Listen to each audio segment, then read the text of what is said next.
사실 저는 올해 들어서 장래 희망이 바뀌었습니다. 원래 저의 장래 희망은 여러분과 같은 일을 직업 삼는 기자가 되는 것이었거든요. 저의 꿈이 바뀌게 된 이유는 바로 기자 여러분이 인간으로서 지녀야 할 최소한의 양심과 신념을 뒤로 한 채 가만히 있어도 죽을 만큼 힘든 우리 유가족들과 실종자 가족 그리고 모든 국민에게 큰 실망과 분노를 안겨주었기 때문입니다. 세월호 참사에 대한 언론 보도에 실망한 안산의 단원고 3학년 학생이 기자들에게 보낸 공개 편지의 일부입니다. 우리 언론 문제가 있다는 거 사실 어제 오늘의 일이 아닙니다만 이번 세월호 참사를 계기로 정말 언론이 바뀌어야 한다 이런 목소리가 매우 큽니다. 기자들 스스로 느끼는 자괴감, 위기감도 상당하다고 합니다. 그래서 오늘은 특별히 우리 언론의 이야기를 한번 해보려 합니다. 사실 선거든 대형 참사든 세상 돌아가는 모든 일들을 우리는 우리의 생각이 아니라 먼저 언론을 통해서 보기 때문에 어떤 문제를 다룰 때 언론을 생각하는 것은 우선적이고 매우 중요합니다. 기자 윤리는 무엇일까요? 그리고 공정한 언론은 이 사회에서 정말 가능하기는 한 것일까요? 김선의 시사돌직구 5월 19일 순서 지금 시작합니다.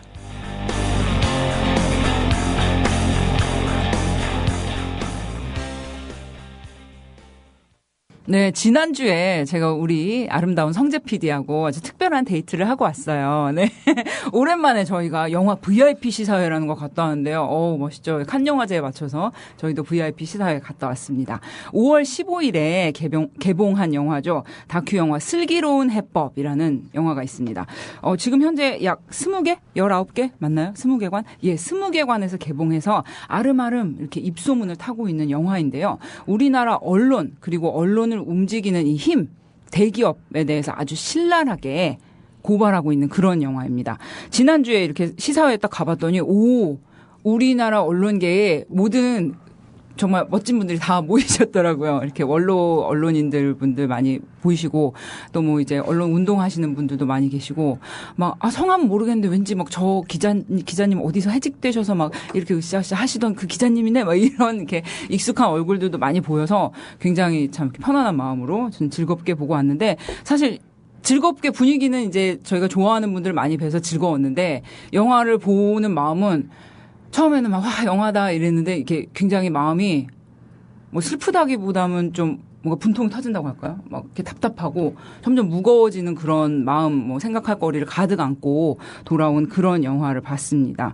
슬기로운 해법이라는 영화고요. 오늘 그래서 그 슬기로운 해법의 태준식 감독님하고 이 영화를 만들게 된 토대가 된 책이죠. 야만의 언론, 노무현의 선택이라는 책, 이 저자 김성재님 같이 초대해봤습니다. 안녕하세요. 안녕하세요. 네, 안녕하세요. 네, 안녕하세요. 태준식 감독님, 안녕하세요. 네, 안녕하세요. 네, 우리 네. 청취자 여러분께 인사. 얼마 전에도 한번 오긴 왔었습니다. 최강희 평론가님의 프로그램에 잠깐 와서 이 스튜디오에서 녹음을 했었고요.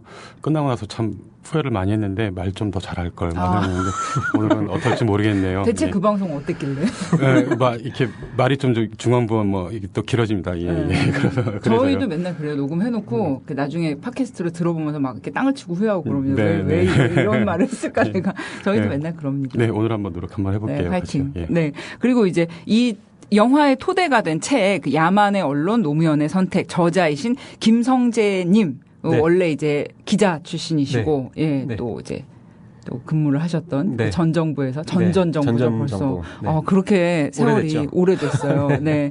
이렇게 두 분 모셔서 영화에 대한 뭐 여러 가지 얘기 그리고 뭐 많이 인터뷰나 또 이제 슬기로운 해법 블로그에 가면은 뭐 많은 내용들 보실 수 있지만 거기에 이제 뭐 알려지지 않은 그런 여러 가지 뒷이야기들 또 영화를 통해서 어떤 분들이 영화를 봤으면 하고 또 영화를 통해서 진짜 전하고 싶은 메시지 뭐 여러 가지 얘기들 자유롭게 네네. 나누는 시간 됐으면 좋겠습니다. 네. 이 제목이 근데 슬기로운 해법이에요. 네. 근데 여느 이 다큐 영화의 제목과는 뭔가 좀 느낌이 다르다고나 할까요? 네. 뭔가 이렇게 그 언론의 이런 문제를 다룬 영화라면 굉장히 이렇게 센 제목을 생각을 하기 마련인데 굉장히 그 온화한 슬기로운 해법이라는 제목이에요. 네.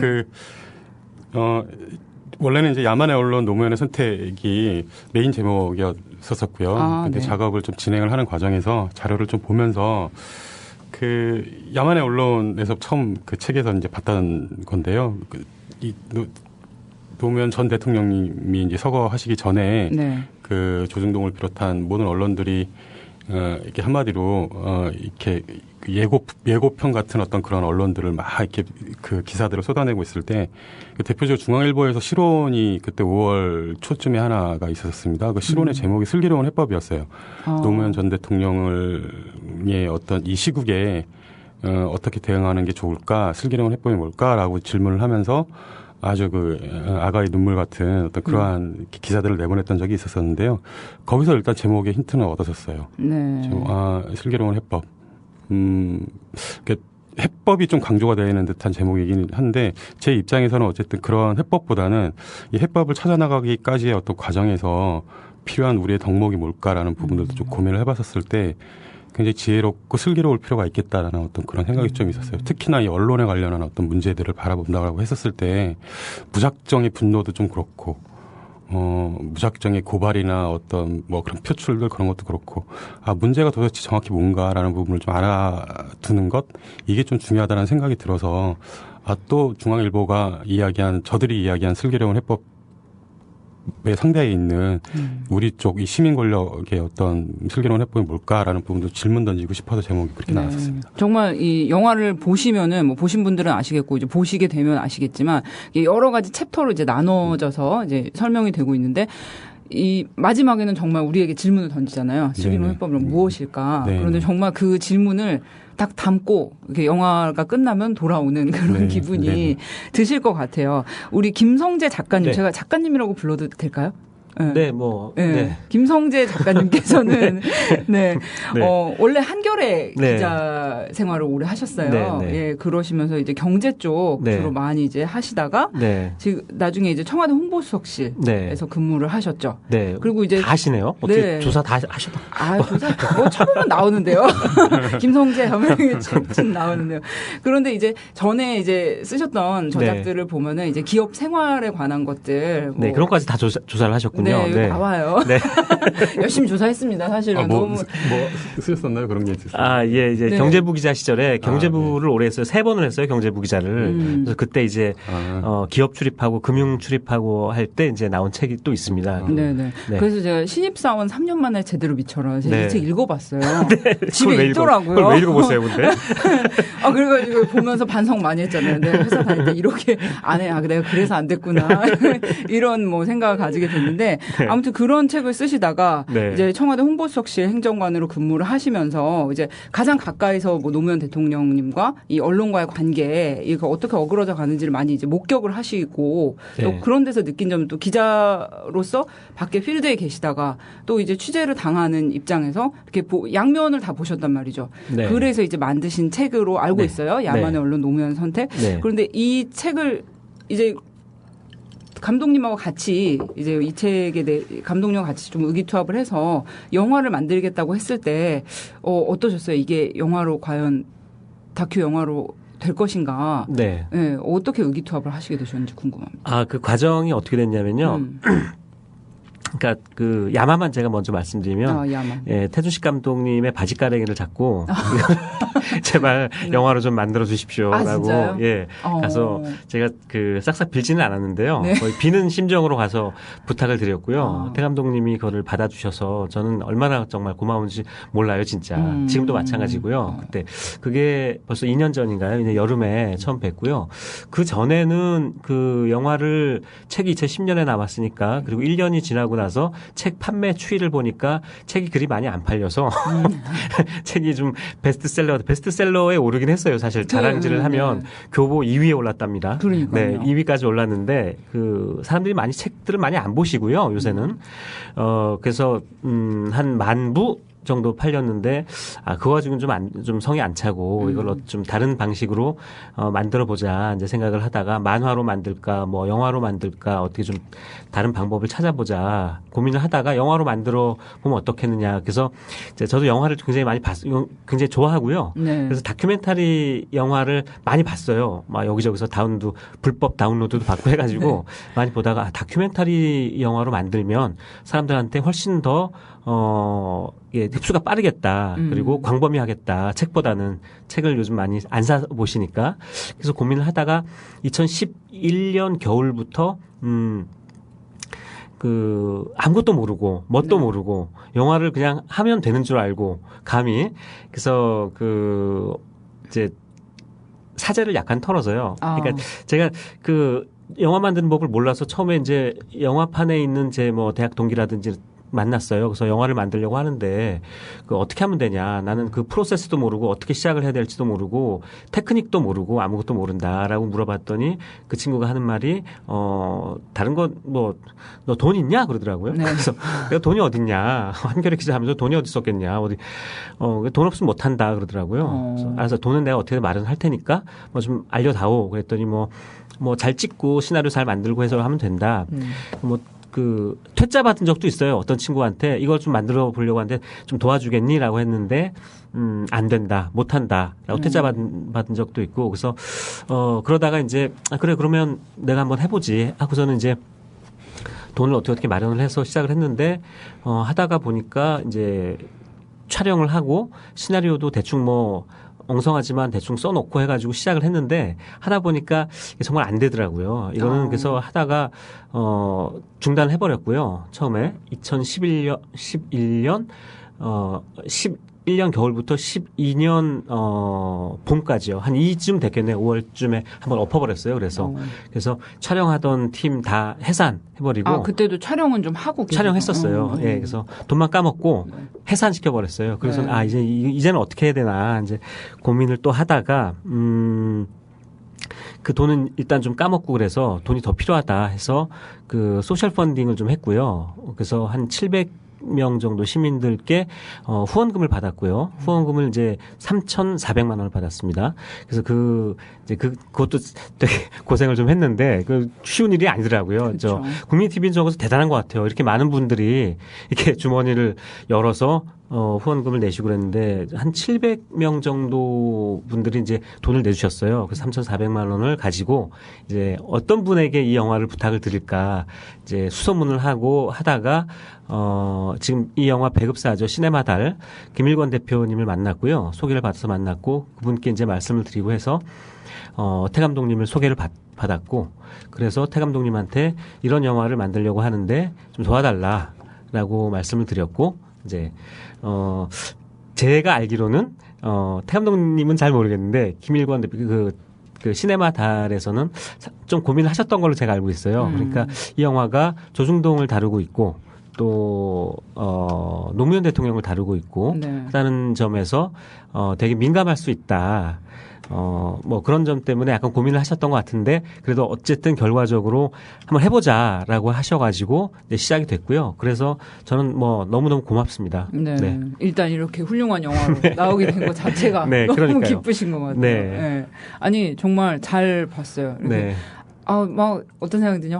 이게 TV에서 해야 되는데, TV에서 막 틀어야 되는데, 그런 생각이 들고, 이게 챕터를 이렇게 딱딱 나누어져서 한 구성이 좀 이렇게 약간 시사 문제는 계속 어떤 좀 문제점이 있다, 이런 일이 있었다, 이렇게 자꾸 얘기를 하다 보면은 좀 지루해질 수도 있는데, 이렇게 챕터가 이렇게 나누어져서 진행이 되다 보니까 그런 느낌도 없고, 아주 저는 재미 면에서도 훌륭한 영화를 잘 봤습니다. 네.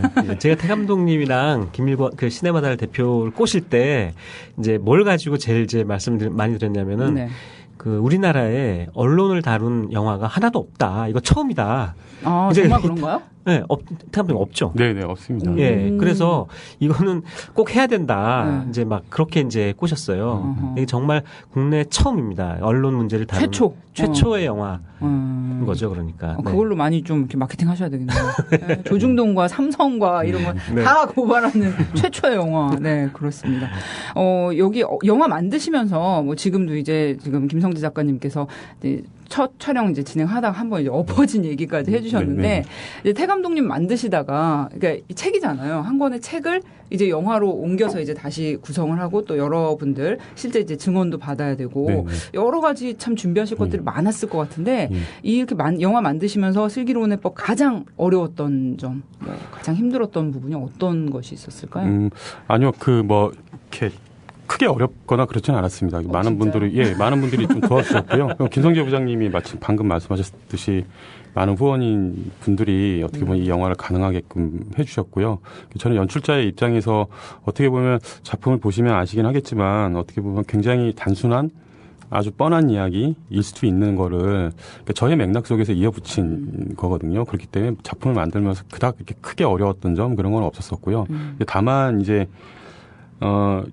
가장 많이 느꼈던 거는 삼성 문제를 다뤄야 되겠다라고 마음 먹고 취재를 하기 시작한 순간부터 뭐 이러저러한 인터뷰들이 진행이 되다가 뭐 이렇게 엎어지고 또 어떤 스태프들하고의 만남들이 뭐 어그러지고 하는 어떤 그런 과정들을 겪으면서 뭐 느꼈던 거는 뭐 어쨌든 삼성이라는 존재가 굉장히 이 사회 속에서 깊숙하게 많은 사람들의 일상 속에 침투해 있구나라는 거를 단지 삼성이 뭐 백혈병 문제라든지 이런 직접적인 어떤 이렇게 안 좋은 일을 하긴 했지만 그런 걸 떠나서 많은 사람들의 일상 속에 굉장히 침투해 있구나라는 부분들을 많이 느꼈었습니다.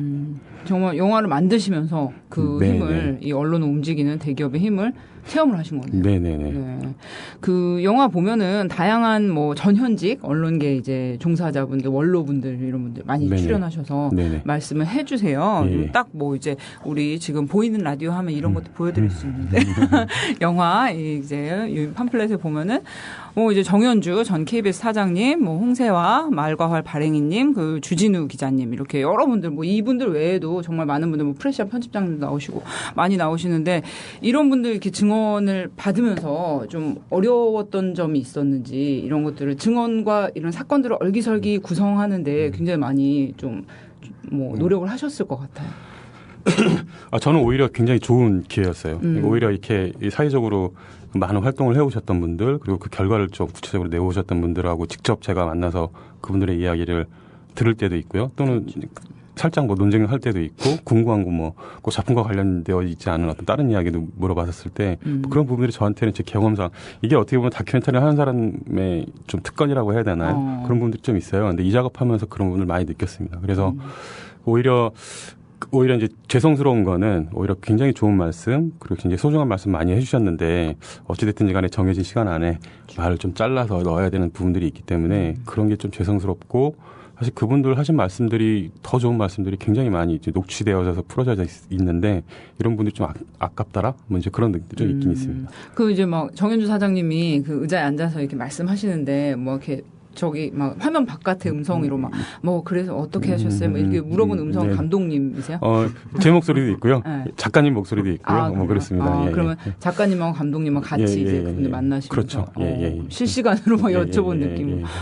그래서 굉장히 이렇게 보통 TV 다큐멘터리에서 어떤 분들 증언하시는 거 보면 뒤에 이제 까만 화면이나 뭐 이렇게 블루 스크린 앞에서 이렇게 막 포화가 막 이렇게 장렬하는 와중에서 이렇게 증언을 하시는데 보면 이제 뭔가 읽는다는 느낌인데 굉장히 앞에서 정말 그 본인들이 겪었던 얘기를 말씀하시는 것처럼 굉장히 생생하다는 느낌 많이 받았어요. 그러니까 좀 시간을 인터뷰할 때도 부탁을 드릴 때 그러니까 약간은 긴 시간이 좀 필요하다. 짧은 시간이 아니고 최소한 1시간 이상은 좀 걸릴 것 같다. 뭐 이러이러한 것들을 여쭤보긴 할 텐데 생각나시는 대로 편안하게 말씀을 해주시면 된다. 그래서 저희들이 뭐 질문지 미리 보내드리긴 했지만 뭐 그거대로 간 적은 거의 없고요. 뺀 것도 있고 뭐 더 추가된 것도 있고 그러면서 진행을 했고 장소도 보통은 이제 딱 정해져 있는 뭐 책 딱 있고 그 앞에 사람 있고 아니면 뭐 블랙이 있고 뭐 거의 그런데 장소를 되도록이면 많이 변경하면서 그러니까 최대한 안정적으로 그분들의 말씀이 보시는 관객들한테 잘 전달될 수 있게끔 그런 분위기 만들어내는데 좀 공을 좀 많이 들였습니다. 조명도 많이 치고 카메라도 많이 치고 그러면서 좀 진행을 했었죠. 네, 그러니까요.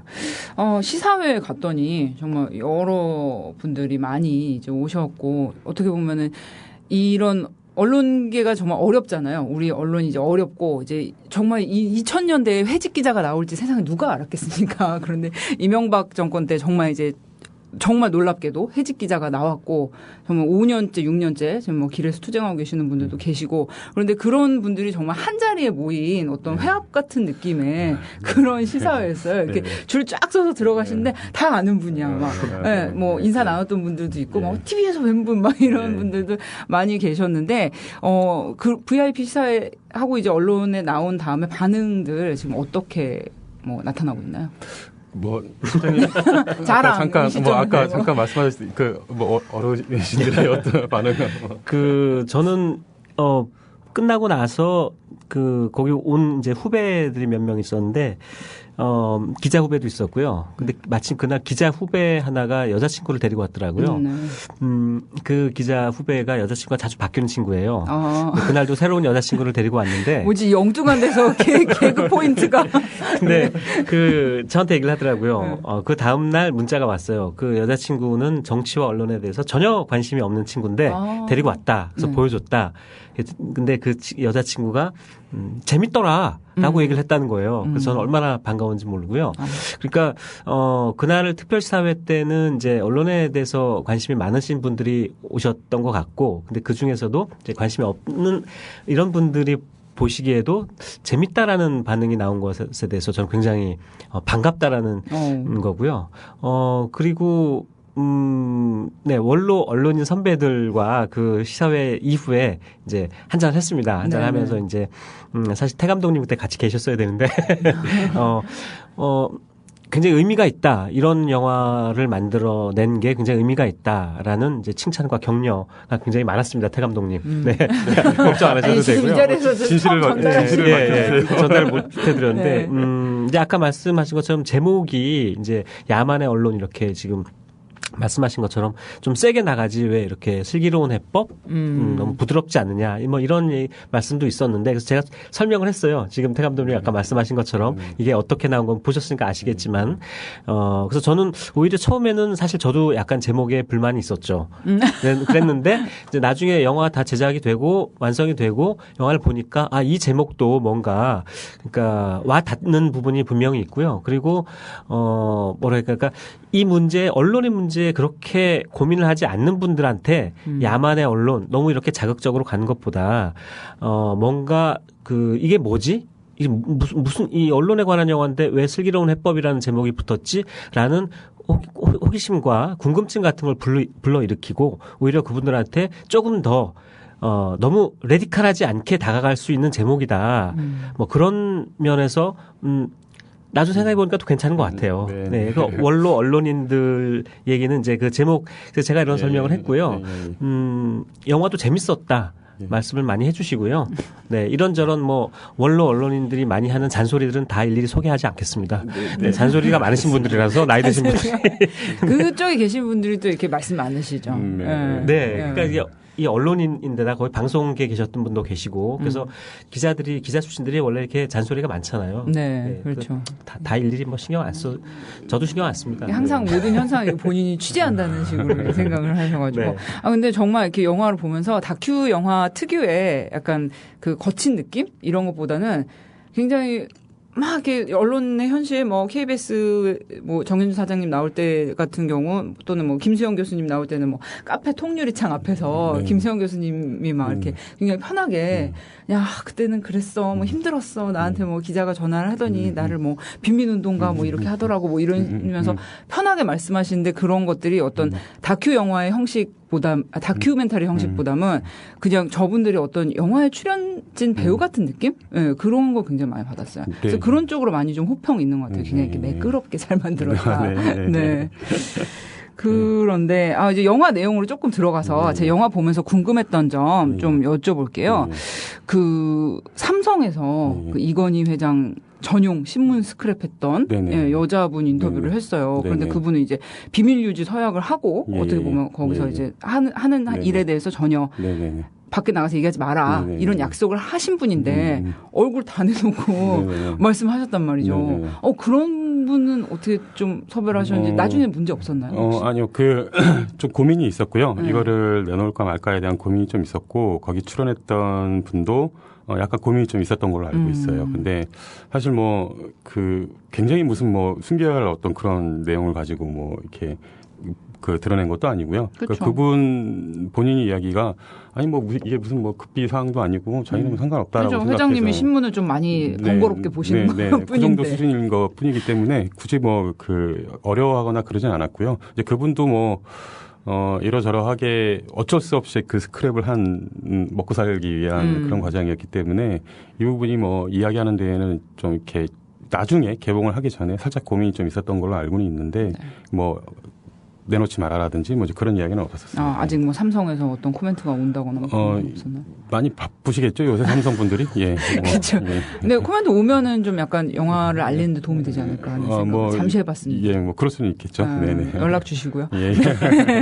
이거는 이제 김성재 작가님한테 여쭤볼게요. 네. 그 이건희 회장이 신문을 보는 방법, 네. 이 복사를 해서 또 사진은 따로 떼어서 복사를 해서 그리고 이제 주제 이 카테고리별로 이제 따서 그렇게 신문을 보는 건데 A4 용지 한 장에 이제 120%인가요? 확대 복사를 해서 아니 그 신문을 왜 그렇게 보세요?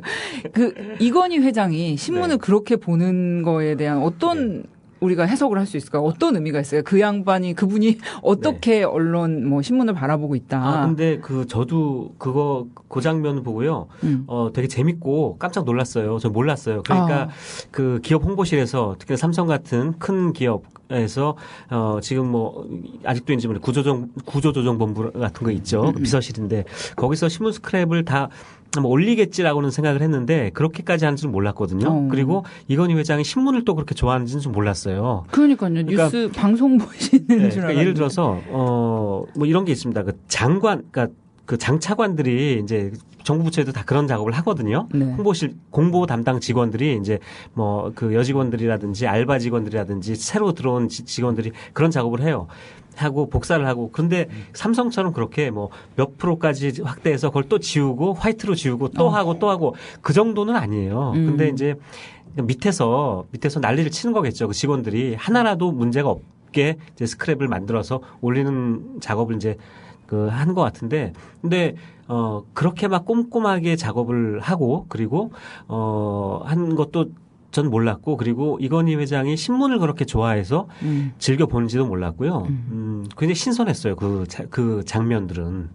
그래서 아마 그 독자들도 그런 걸 잘 몰랐을 것 같아요. 그래서 굉장히 좋은 장면이었던 것 같아요. 의미 있는 장면이었던 것 같아요. 근데 그 예전에 제가 기획재정부 출입을 할 때 그때 장관이 강만수 장관이었는데 강만수 장관이 누구냐면은 IMF를 일으킨 그 관피아 아주 그 대표적인 사람이죠. 그 사람이 MB 정부 때 그 기획재정부 장관에 다시 올랐던 정말 어처구니 없는 소망교회. 네, 소망교회. 나라 말아먹고서는 또 장관이 된 거예요.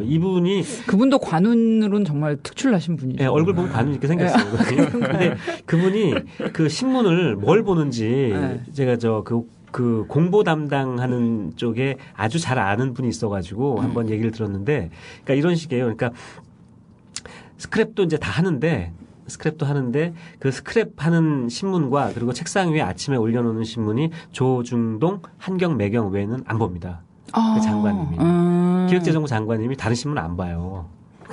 그래서 좀 놀랍죠. 나라를, 그러니까 좀 골고루 신문을 보고 여론이 어떻게 돌아가는지를 알아야지 뭐 장관을 해먹든지 하지. 이분은 뭐 조중동만 보고 매경, 한경만 보는 그 장관이 기획재정부 장관. 한국일보도 안 보시는 거예요? 한국일보도 안 봐요. 뭐 그러면 뭐 한겨레 뭐 경향 이런 건 당연히 안 보시네요. 당연히 안 보죠.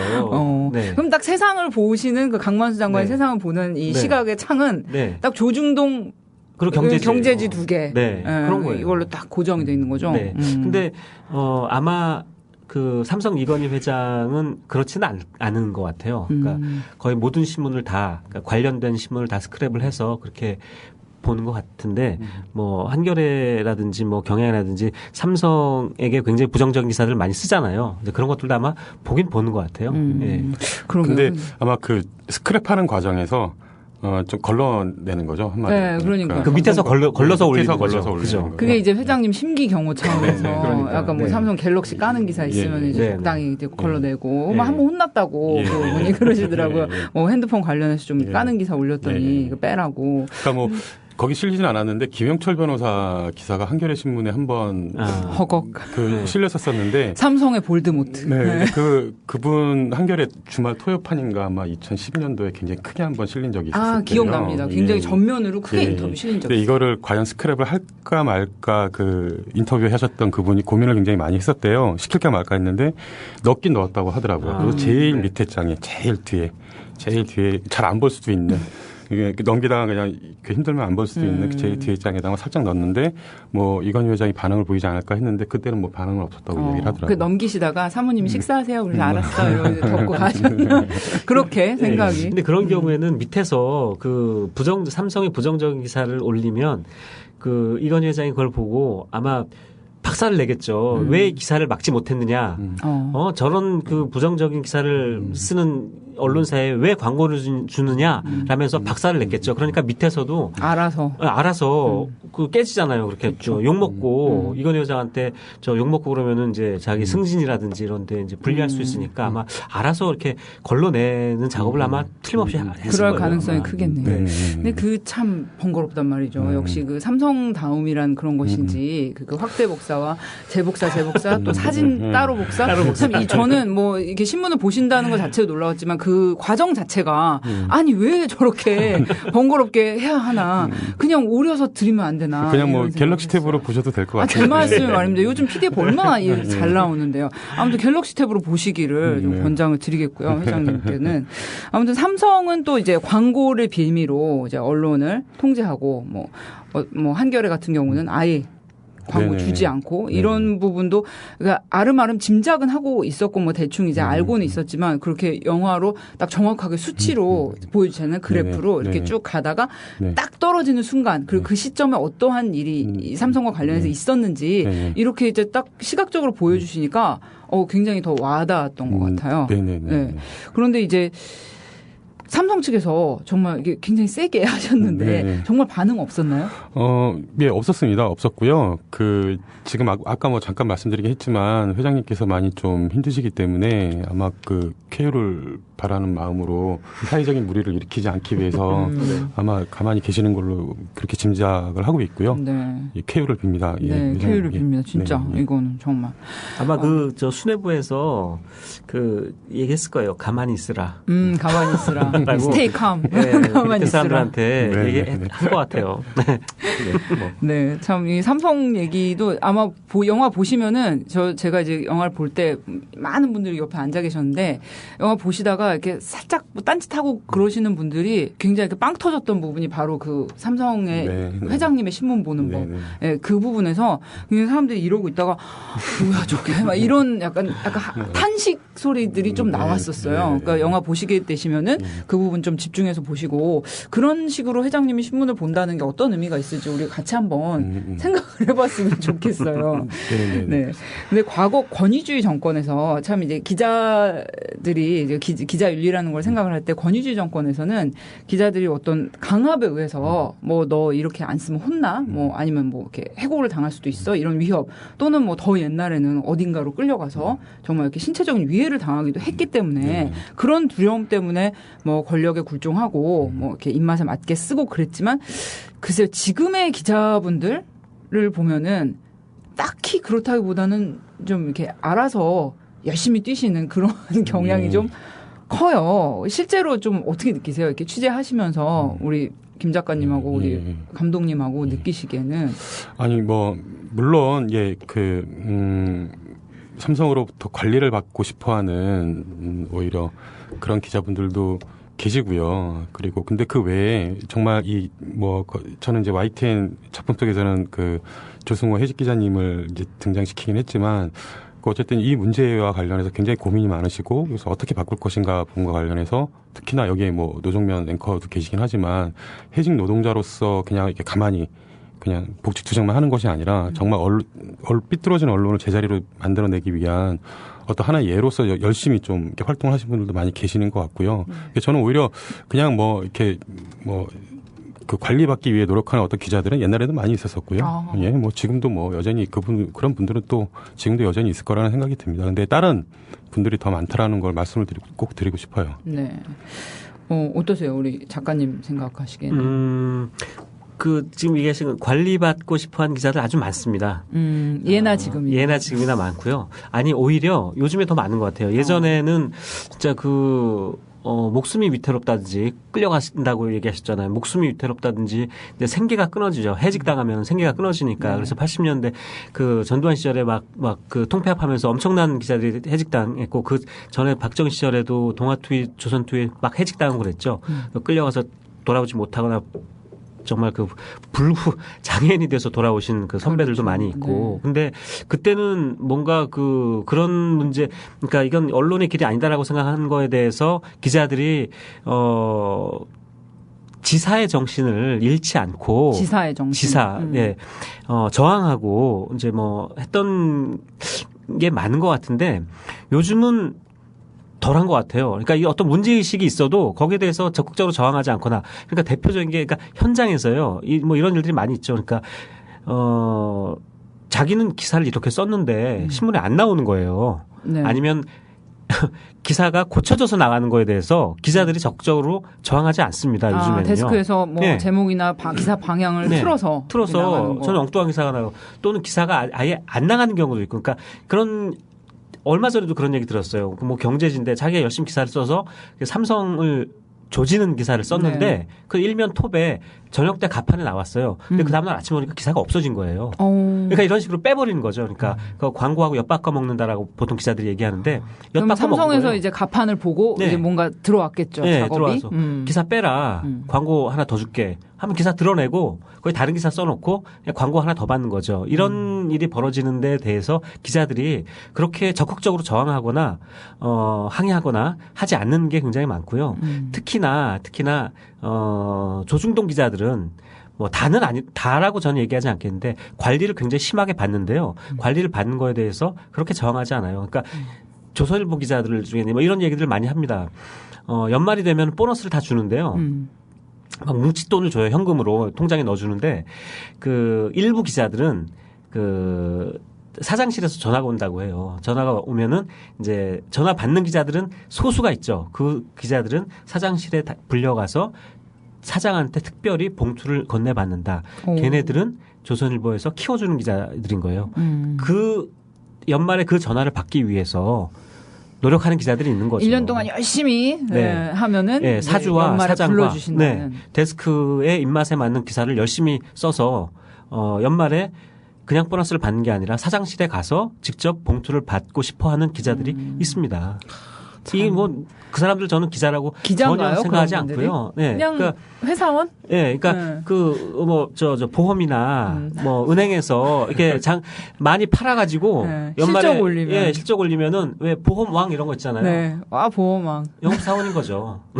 그런 분들이 이제 또 이제 영화의 중간에 나와요. 굉장히 우아하게 이제 샴페인 드시면서 하는 삼성 언론인상 시상식으로 네, 네. 그런 상이 있다는 것도 영화를 보고 알았어요. 네, 근데 네. 분위기 참 우아하던데요. 네, 이렇게 네. 정말 블랙타이 이벤트로다가 우아하게 이렇게 상도 받고 또 상금도 상당히 많이 주더라고요. 네, 네, 네. 그러니까 그런 뭐 기자님들은 또 그런 데 가서 상 받고 자랑스러워 하시겠죠. 와인에 스테이크 썰면서 그러니까요. 그 장면은 제가 말씀드리면 그 장면 태준식 감독님의 특종이에요. 아, 그래요? 예. 어떻게 그 장면이 찍으셨어요? 맞아. 외부에 공개된 적이 없어요. 삼성 언론인상 시상식 하는 장면이 외부에 공개된 적이 없어요. 그래서 저도 그 장면 보고 저거 어떻게 찍었지? 분명히 제지를 했을 텐데. 그러니까요. 그거 어떻게 찍었지? 어떻게 찍으셨어요? 감독님. 좀 얘기 좀 해주세요. 야, 전혀 제지받는 거 없고요. 저는 그렇게 예상을 하긴 했었어요. 왜 그러냐면 어쨌든 삼성 언론상 시상식이 외부로 공개되어져 있는 일정이었고 그랬는데 거기서 예를 들어서 어떤 카메라가 들어왔는데 그 카메라를 대놓고 막는다고 하면 그 뭐 상 자체에 대한 어떤 그 신뢰의 문제가 좀 발생하기 때문에 그러니까 막지는 않을 거다라고 저는 생각을 했었고요. 근데 보통의 언론사들이 삼성 언론상에서 뭐 보도를 하면 그냥 이렇게 상 받은 사진들만 이제 올려놓죠. 근데 그 앞에서 어떤 일이 있었고 뭐 국기에 대한 경례도 하고 스테이크도 썰고 뭐 서로 인사하면서 이렇게 한마디로 이렇게 좋은 친목의 자리로 만들고 있다라는 것들은 나타나지 않는데 저는 되도록이면 그것까지 다 보여주려고 했었던 네, 거죠. 그게 그 점이 많이 보였어요. 그러니까 네. 어떤 아주 우아한 결혼식 네. 비디오를 보는 것 같은 느낌으로 네. 그분들이 이제 정말 잠부딪히고 네, 이렇게 네. 써시는 모습, 네, 네, 네. 화기애애하고 굉장히 평화로운. 그런데 그런 모습이 이제 나중에 뭐 영화 중간중간에 네. 나오는 그 대한문 앞에 네, 네, 이제 네. 농성하시는 모습하고 이제 대비가 되고 또 네. 이창근 지부장님이 중간중간에 이제 빨간 후드티를 입고 나오셔서 이렇게 외롭게 걸어가시는 그런 이제 쓸쓸한 모습과 굉장히 비견이 되면서 진짜 우리가 사는 세상이 정말 이렇게 나누어져 있구나. 네. 우리가 보는 세상도 그렇고 네. 사는 세상이 정말 이렇게 다르구나. 네. 그러니까 그 삼성 언론상이 벌어졌던 데가 프레스센터였거든요. 대한문이 바로 길 건너예요. 아, 그러니까요. 예, 별로 정말 어떻게 보면 시간차는 있긴 했지만 공간을 똑같은 공간을 살아가는 사람들이 이렇게 있는데 그 내에서 이렇게 다른 어떤 그런 내용들을 가지고 서로 삶을 살아가고 있구나라는 것들을 좀 보여주고 싶은 생각도 좀 있었고요. 맞아요. 저는 그거 보면서 그 영화 있어요. 그 저스틴 팀벌레이크하고 그 아만다 사이프리드가 나오는 영화인데 무슨 시간에 관한 영화인데 거기서 아만다 사이프리드는 막 귀족 아가씨인데 영생을 해요. 막 우아한 막 그 대리석 저택에서. 근데 저스틴 팀벌레이크는 막 1분을 더 살기 위해서 막 노동을 해야 되고 그런 이 극단적인 이 미래 사회가 나오는데 그런 미래 사회 모습이 그냥 되게 멀리 있는 디스토피아가 아니라 지금 우리의 현실일 수도 있구나. 그런 생각이 확 들었어요. 아무튼 그 영화 제목 생각나면 나중에 말씀드릴게요. 네. 참 그 영화를 보면은 이제 그 영화 이제 중반부에 그 노무현 대통령님 얘기가 굉장히 많이 나와요. 네네. 그런데 그럴 수밖에 없는 것이 이 영화 이제 토대가 된 책이 우리 김성재 작가님의 야만의 언론 노무현의 선택이고 이 야만의 언론 노무현의 선택 책을 보면 3장에 이 조중동이 노무현 대통령과 이 참여정부를 괴롭히는 다양한 기술들 무슨 정말 레슬링 기술도 이렇게 많지는 않을 거예요. 뭐 막말하고 조롱하기, 비틀고 말꼬리 잡기, 무조건 반대하기, 황당무계의 장문 거의 뭐 소설 쓰는 거죠. 우리 또 조선일보가 잘 아시는 뭐 눈 가리고 아웅하면서 뭐 부자 편들기 이런 뭐 정말 총 9가지의 다양한 기술들이 나와요. 그런데 이것들이 뭐 영화에 다 들어가진 않는데 상당히 많은 부분들 우리가 어떻게 조중동과 노무현이 싸웠는지에 대한 이런 부분들이 녹아서 많이 이제 들어가 있어요. 그런데 하실 때 굉장히 좀 어떤 부분에 가장 중점을 두셨어요? 이 노무현 대통령님과 언론의 싸움은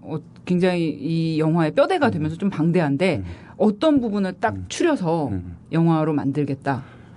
일단은 그 뭐 작품 보시면 아시겠지만 그 노무현 전 대통령이 서거하기 바로 전 한 몇 개월 정도 그때 저도 뭐 기억이 너무 생생하게 남아 있는 거고요. 그 것들에 대한 아주 구체적인 사례들은 이제 그 김선재 실장님의 어쨌든 그 책에 좀 등장하고 있는 거고요.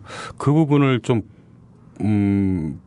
보여줘야 되겠다라는 생각이 굉장히 많이 들었었어요. 어쨌든 한 명의 어떤 정치적인 어떤 적을 제거하기 위해서 언론이 어떻게 자기 펜대를 권력화해서 사용하고 있는지에 대해서 굉장히 지금의 언론을 바라보는 데서 굉장히 중요한 한 부분이기 때문에 어쨌든 그 부분을 가지고 좀 이렇게 작업을 좀 진행했었습니다. 네, 우리 김성재 작가님은 어떤 부분? 그 노무현 대통령님과 이 조중동의 싸움에서 어떤 부분을 그 영화에 좀 많이 부각하고 싶으셨는지. 전 다 부각하고 싶었는데요. 다 전부 9개 기술을 다 돼서 담아서. 네, 그게 제일 아쉽고요. 네. 제 욕심인데 그냥 2편을 만드세요. 네, 2편 제작. 2편을 만들든지 해야겠어요. 감독님 하실 거죠? 제가 태 감독님한테 영화를 아까 말씀드린 바짓가랭이를 부여잡고 부탁을 하면서 영화를 좀 만들어 달라고 말씀을 드릴 때 노무현 대통령과 조중동의 이 싸움을 태 감독님이 영화를 알아서 다 만들어주시 전권을 그냥 다 드리겠다. 나는 개입하지 않겠다. 다만 그 부분을 한 절반은 좀 담아달라라고 했는데 절반까지는 안 들어가고 한 3분의 1 정도 들어간 것 같은데요. 이게 뭐 다 담으면은 정말 영화 한 편이 따로 나올 수밖에 없는 뭐 그런 내용들이고요. 근데 다 다루기보다는 아주 짧게 잘 다뤄주신 것 같아요. 저는 이런저런 그 책에 나오는 여러 가지 이야기를 통해서 제가 하고 싶었던 얘기는 뭐냐면, 한 나라의 대통령마저도 언론에 의해서 이렇게 죽음으로 내몰릴 수 있다라는 점을 보여주고 싶었던 거고요. 언론이 그만큼 막강한 권력을 휘두르고 있고 그리고 또 노무현 대통령에 대해서는 정말 이토록 극악스러웠다라는 걸 보여주고 싶었거든요. 근데 그 장면에서 한 3분의 1 정도 들어왔는데 충분히 전달됐다라는 생각이 들고요. 네, 그래서 좋습니다. 그 사람들이 전 그 영화를 보면서 그런 생각을 좀 했으면 좋겠어요. 자, 대통령도 저렇게 죽음으로 내몰리는데 당신들은 어떻게 했느냐. 기업을 말할 것도 없고, 기업도 조중동에 대들면 기업도 문 닫아야 돼요. 그렇죠. 그런 사례들이 실제로 있었고요. 제가 경제부 기자 생활 할 때 봤어요. 기업은 말할 것도 없고, 대통령도 그렇게 되고, 검찰총장도 날아가는데. 총장도 날아가고, 현재 진행형으로다가. 네. 그리고 그리고 사람들에게 보여주고 싶었던 것 하나가 더 뭐냐면은 그러니까 언론에 그렇게 당할 수도 있고 근데 그러니까 사실 당한 사람도 굉장히 많죠. 근데 저는 그 언론에게 피해를 입은 가장 큰 피해를 입은 사람이 바로 노무현 대통령이었다. 이런 것도 사실은 좀 보여줬으면 좋겠다라는 생각이 들었었고요. 네. 네. 어느 누가 이렇게 언론에 의해서 이렇게까지 피해를 당한 사람이 뭐 언론 중재위 갈 수도 없고요. 이거는요. 그렇죠. 민사소송을 할 수도 없는 거고. 네. 예. 참, 그 중간에 아마 제가 또 노무현 전 대통령을 좀 주의 깊게 바라봐야 되겠다라고 생각을 했던 거는 사실 언론의 문제에 관한 한 그러니까 뭐 중간에 김상문 교수님의 인터뷰도 나오긴 하지만 가장 언론의 문제에 관한 한 이렇게 선진적으로 깨어 있었던 정치인이셨다라는 거는 분명한 사실인 것 같아요. 근데 그분이 비극적으로 그렇게 좀 돌아가시게 되면서 그런 부분들을 좀 이 작품을 통해서 좀 알려드리고 싶었었고 그리고 작품 속에도 나오긴 하지만 노무현 전 대통령이 뭐 대한민국의 민주주의는 언론의 수준만큼 발전할 것이다라는 네. 것들이 지금의 시점에 아주 적당하게 잘 맞는 말이었기 때문에 뭐 그 부분을 좀 집어넣게 됐습니다. 네. 참, 여러 가지로 생각해 볼 그 거리를 정말 우리에게 질문하는 영화예요. 슬기로운 해법이란 정말 무엇인지 두 분께 마지막 질문으로 공통 질문 여쭤볼게요. 그 세월호 참사 이번에 정말 말도 안 되는 일이 일어났잖아요. 그런데 그 일어난 일 자체도 말도 안 되지만 그 뒤에 우리 사회 모든 사회 이 각 부분이 나타낸 이 반응들 지금까지 벌어지고 있는 일들을 보면 더 답이 없어요. 정부는 정부대로, 언론은 언론대로, 뭐 해경이나 이런 뭐 정부 밑에 있는 작은 조직들까지도 진짜 이 나라 정말 어떻게 되는 거야? 라는 의문 들고 정말 괴로워요. 이 바라보고 있는 한 달 넘게 이 생중계로 바라보고 있는 이 국가의 실패, 이런 모습들. 그런데 이 특히 언론에 대한 신뢰가 많이 떨어졌어요. 아까 제가 오프닝 때 읽어드렸던 그 단원과 학생의 편지도 그렇고 기레기라는 말까지 나오면서 이 기자를 업으로 삼고 있는 사람들의 이 자괴감도 상당하다고 합니다. 그러면 기자들, 언론계 종사하는 사람들은 어떻게 깨어 있어야 하며 또 이런 기자들, 이런 언론 환경에 살아가는 우리 시민들은 또 어떠한 자세를 가져야 과연 슬기로운 해법에 다가갈 수 있을 것인가? 먼저 김성재 작가님께 여쭤보겠습니다. 네. 세월호 참사가 그 한국 사회가 세월호 참사 이전과 이후로 나눠진다는 얘기를 전 많이 듣고요. 선거에서도 이제 뭐 세월호 참사 이전 정치와 이후 정치가 달라진다. 언론도 아마 그렇게 됐으면 좋겠는데 네. 별로 그럴 가능성이 없어 보이고 사람들이 아마 이제는 이런 거는 생각을 하시는 것 같아요. 이제 언론을 믿을 수 없다. 그래서 아까 언론이 바로 서야 민주주의가 바로 선다라는 얘기가 있는데 이제는 언론이 바로 서야 민주주의가 바로 선 게 아니라 언론이 바로 서야 나와 내 자식의 삶이 생명을 보장받을 수 있고 안전해질 수 있다. 이런 생각들을 많이 하고 계신 것 같고. 네. 근데 실제로 언론이 지금 뭐 반성은 좀 하고는 있습니다만 저는 그 정도 가지고 이게 과연 언론이 스스로 바뀔 수 있을까? 그렇게 큰 기대를 하지는 않습니다. 네. 네. 아직 많이 부족하다. 네. 네. 우리 감독님 어떻게? 네. 저는 자기 동네의 언론들 있잖아요. 시민의 신문 또는 경남일보, 옥천신문, 동네의 신문을 많이 키워주세요. 그 신문들 열심히 보시고요. 그 동네 시골의 그 좌판에서 물건 파시는 할머니들, 아주머니들하고 그 신문 보여드리고 그 신문에 관해서 이야기를 많이 나눴으면 좋겠습니다. 그러면 조금씩 바뀌지 않을까? 일단 그런 생각을 합니다. 지역의 풀뿌리 언론들을 네네. 많이 키워주십사 하는 당부 말씀이었습니다. 우리 슬기로운 해법, 영화 슬기로운 해법에 대한 그 이야기 지금까지 나눠봤는데요. 많이 우리 지금 듣고 계신 청취자 조합원 여러분들이 많이 봐주셨으면 좋겠어요. 우리 국민 TV, 국민 라디오와 닮은 점이 아주 많습니다. 이 소셜 펀딩, 이 여러분들의 이제 도움으로 만들어졌고요.